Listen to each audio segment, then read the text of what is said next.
Hello friends and welcome to a lecture on gibberellins. In today's lecture, we will be talking about brief account of gibberellins and their structure, history of discovery of gibberellins, biosynthesis of gibberellins, effect of gibberellins on growth and development, and lastly mechanism of gibberellin action. First of all, let me give you a brief account of gibberellins and their structure. There are 126 known gibberellins divided into two classes, and many more may be discovered in the future. Plants produce these hormones naturally through biosynthesis as they grow, ensuring that they have the hormones they need to develop normally. And these hormones can also be applied to plants by gardeners and farmers to achieve specific desired outcomes.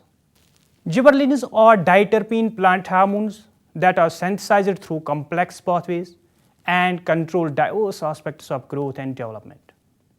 While the most widely available compound is GA3 or gibberellic acid, and the most important GA in plants is GA1, which is the GA primarily responsible for stem elongation. Any plant has several GAs, and different GAs differ in their biological activity according to the ease with which they are metabolized to GA1. They form a metabolic sequence. Some inactive GAs are metabolic products of active GAs. GAs are widespread and so far ubiquitous in flowering plants and non-flowering plants, for example gymnosperms, plants as well as ferns. They have also been isolated from lower plants such as mosses and algae, at least two fungal species, and most recently from two bacterial species. Giberellins are diterpenoid acids derived from tetracyclic diterpenoids known as carene. The basic carbon skeleton of GA is known as gibbene, but today the term gibbene is in use. However, the systematic nomenclature of GA is based on carene and gibbene structure. Let's now talk about the history of discovery of gibberellins. Japanese farmers first observed the phenomenon of abnormal elongation in certain rice plants early in the season. These plants often became unhealthy and sterile. The Japanese gave this disease many names, but most commonly called it Botany, foolish seedling. In 1898, the agent of the disease Botany was deduced by Hori as being a fungal pathogen of genus Fusarium. In 1926, Kurosawa discovered that the disease was caused by substance secreted by the fungal species named as Gibberella fujikuri. In 1935, Yabuta isolated the compound from Gibberella fujikuri and called it gibberellin A. This compound was found to stimulate growth when applied to rice roots. In 1954, the Britishers discovered entirely a new compound from Gibberella fujikuri and named it as gibberellic acid. Dear friends, let's now talk about biosynthesis of gibberellins. Gibberellins are diterpenes synthesized from acetyl coenzyme A via a malonic acid pathway. They are all having either 19 or 20 carbon units grouped into either 4 or 5 ring systems. The fifth ring is a lactone ring as shown in the structure above attached to ring A. Gibberellins are believed to be synthesized in young tissues of shoot and also in the developing seeds. It is uncertain whether young root tissues also produce gibberellins.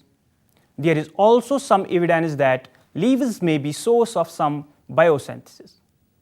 The pathway by which gibberellins are formed is outlined as 3 acetyl coenzyme A molecules are oxidized by 2 NADPH molecules to produce 3 coenzyme A molecules as a side product and malonic acid. The malonic acid is then phosphorylated by ATP and decarboxylated to form isopentyl pyrophosphate. 4 of these molecules form geranyl pyrophosphate, which serves as a donor for all GA carbon atoms. This compound is then converted to copyl pyrophosphate, which has 2 ring systems Copyl pyrophosphate is then converted to chlorine, which has 4 ring systems. Subsequent oxidation reveal chorinol, chorinal and chorinoic acid respectively. Chorinoic acid is converted to aldehyde form of Ga12 by decarboxylation. Ga12 is the first true Giberlin ring system with 20 carbon atoms. From the aldehyde form of Ga12 arise both 20 and 19 carbon gibberellins, but there are many mechanisms by which these other compounds arise. Dear friends, before moving, let me address you about the effects of gibberellins on growth and development.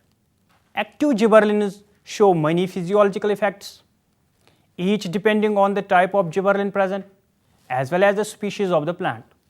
Some of the physiological processes stimulated by gibberellin are outlined as stem elongation by stimulating cell division and cell elongation, bolting or flowering in response to long days, breaking seed dormancy in some plants which require stratification or light to induce germination, enzyme production, for example alpha aminase in germinating cereal grains for mobilization of seed reserves, maleness in dioecious flowers, parthenocarpic development of fruits, delay of senescence in leaves and citrus fruits. Let me move towards the most important section of this lecture, that is the mechanism of gibberellin action.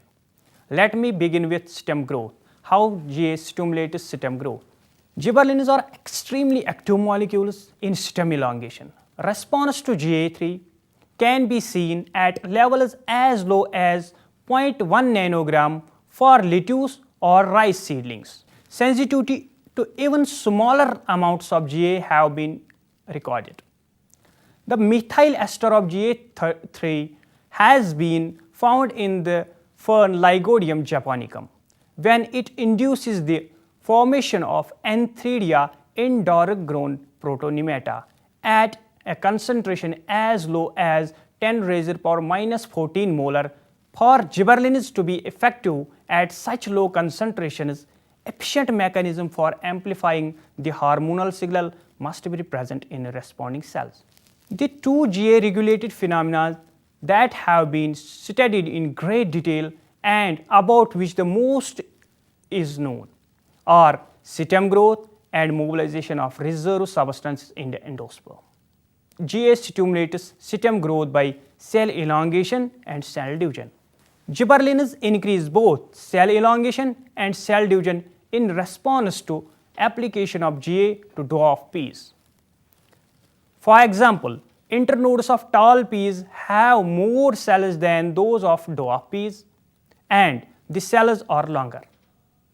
Mitosis increases markedly in the subapical region of the meristem of roseate long day plants after treatment with gibberellin. The dramatic stimulation of internode elongation in deep water rice is due to in part to increase cell division activity in the intercalary meristem. Moreover, only the cells of the intercalary meristem whose division is increased by GA exhibit GA stimulated cell elongation. Now GA stimulates stem elongation by cell wall extensibility. Dear friends, the orientation of microfibrils determines the directionality of cell expansion, but it does not influence either the rate or magnitude of expansion. Normally, the microfibrils in the walls of cells of the stem have a transverse orientation which favor elongation growth. In lettuce hypocotyledons, GA was found to promote cell expansion even in presence of microtubule poison called as colchicine, which causes the deposition of randomly oriented cellulose microfibrils in the cell wall. In this case, GA stimulates radial cell expansion instead of cell elongation. This finding indicates that the mechanism of GA-induced cell elongation is independent of orientation of cellulose microfibrils. The elongation rate can be influenced by both cell wall extensibility and osmotically derived rate of water uptake. Since the GA stimulation of elongation of lettuce hypocotyledons and cucumber hypocotyle is not associated with an increase in turgor pressure, GA does not appear to act by increasing the rate of water uptake. In contrast, GA has consistently been observed to cause an increase in the mechanism of extensibility of cell walls of living cells. An analysis of P genotype differing in gibberellin content or sensitivity showed that gibberellins decrease the wall yield threshold, which is the minimum force that will cause wall extension. Thus, both gibberellin and auxin seem to exert their effects by modifying cell wall properties. Recently, a close correlation between GA-stimulated growth and the activity of enzyme xyloglucone endotransglycosylase, represented as Z, has been observed for many tissues. Z is an enzyme that hydrolyzes xyloglucone internally and transfers one of the ends of the free ends of an acceptor xyloglucone molecule. Z thus has the potential to cause molecular rearrangements in the cell wall matrix that could promote wall extension. Auxin-induced growth is not associated with an increase in Z activity. Thus, effect is specific for gibberellins. Whether or not Z alone can increase wall extensibility or whether it acts in concert with other cell wall loosening factors remains to be determined. One possibility is that Z facilitates the penetration of expansions into the cell wall. According to this view, GA and auxin may work together to promote cell wall loosening. Auxin induces proton extrusion while GA stimulates Z activity, which allows expansion protein to penetrate into the wall where they become activated by acidic pH. Consistent with this idea, deeper water ice internodes that were frozen and then thawed have shown that the increase in the mechanical extensibility of isolated cell walls from rice internodes. Thus, both expansions and Z may require for GA stimulated growth. Dear friends, the most important function of GA is the enzyme production, that is alpha amylase, in germinating cereal grains for mobilizing the reserved food. During germination and early seedling growth, the stored food reserves of the endosperm, chiefly starch and protein, are broken down by a variety of hydrolytic enzymes and the solubilized sugars. Alpha amino acids and other products are transported to growing embryo. The two enzymes responsible for storage degradation are alpha and beta amylase.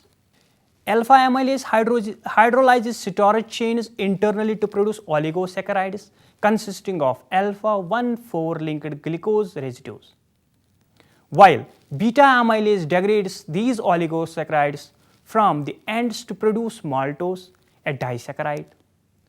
Maltase then converts maltose to glucose. Alpha amylase is secreted into the starchy endosperm of cereal seeds by both scutellum and the alveolon layer. The sole function of alveolon layer of seeds of gramineous monocots such as barley, wheat, rice, rye and oats appear to be synthesis and release of these hydrolytic enzymes. After completing this function, alveolon cells undergo programmed cell death. Experiments carried out in early 1960s confirmed that the secretion of storage degrading enzymes by barley alveolon layer depends on presence of the embryo. When the embryo was removed, that is, the seed was deembryonated, no starch was degraded. However, when deembryonated seeds were excised, starch was digested, demonstrating that the embryo produces a diffusible substance that triggered alpha amylase release by alveolon layer. It was soon discovered that gibberellic acid could substitute for the embryo in stimulating starch degradation. When deembryonated hop seeds were incubated in buffered solution containing gibberellic acid, secretion of alpha amylase into the medium was greatly stimulated after an 8-hour lag period. The significance of gibberellin effect became clear when it was shown that the embryo synthesizes and releases gibberellins, chiefly GA1, into the endosperm during germination. Thus, the cereal embryo efficiently regulates the mobilization of its own food reserves through the secretion of gibberellins, which stimulates the digestive function of aileron layer. Giberlin has been found to promote the production of and secretion of variety of hydrolytic enzymes that are involved in solubilization of endosperm reserves. Principal among these is alpha amylase. Since the 1960s, investigators have utilized isolated aileron layers or even aileron cell protoplasts rather than half seeds. The isolated aileron layer consisting of homogeneous population of target cells provides a unique opportunity to study the molecular aspect of gibberellin action in the absence of non-responding cell types. Dear friends, before winding up, let me sum up. Gibberellins are diterpene plant hormones that are synthesized through complex pathways and control diverse aspects of growth and development. Giberlin is a type of plant hormone which regulates growth. GAs are important for induction of germination in dormant seeds. They are also important for mobilization of reserves in cereal grains. They promote the fruit development, especially in grapes and some fruits, increasing yield in sugarcane, and maleness in dioecious flowers, delay of senescence in leaves and citrus fruits. With this, we will conclude our topic gibberellins and their mode of action. Thank you.